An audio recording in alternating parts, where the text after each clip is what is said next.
भारतीय खवातीन ने भी नरेंद्र मोदी को ऑपरेशन सिंदूर पर आड़े हाथों ले लिया। खवातीन ने सिंदूर के नाम पर नरेंद्र मोदी का ड्रामा मुस्तरद करते हुए कहा है कि वो लोगों को बेवकूफ बनाना बंद कर दें। घुमाना है, बस पब्लिक को घुमाने की बातें हैं। पब्लिक को टोपी पहनानी है, वो पहना रहे। जिसका खुद का परिवार नहीं है वो किसी का क्या दर्द समझेगा। इन्हें मंगलसूत्र और सिंदूर की कीमत मालूम होती तो वो अपनी धर्म पत्नी जी को नहीं छोड़ते। ये सब गलत है। मोदी जी लोगों को गुमराह करना छोड़ दी तो मोदी जी को शर्म आनी चाहिए। इस सिंदूर के नाम से देश की जनता के साथ खिलवाड़ ना करें। किसी को ब्लड डोनेट करना होगा तो सिंदूर डोनेट करेंगे, ठीक है ना। मोदी जी के पास तो इतना ब्लड है सिंदूर के रूप में।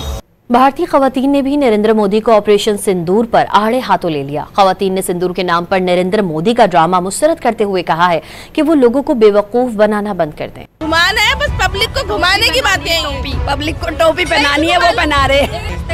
जिसका खुद का परिवार नहीं है वो किसी का क्या दर्द समझेगा। इन्हें मंगलसूत्र और सिंदूर की कीमत मालूम होती तो वो अपनी धर्म पत्नी जी को नहीं छोड़ते। ये सब गलत है। मोदी जी लोगों को गुमराह करना छोड़ दी तो मोदी जी को शर्म आनी चाहिए। इस सिंदूर के नाम से देश की जनता के साथ खिलवाड़ ना करें। किसी को ब्लड डोनेट करना होगा तो सिंदूर डोनेट करेंगे, ठीक है ना। मोदी जी के पास तो इतना ब्लड है सिंदूर के रूप में।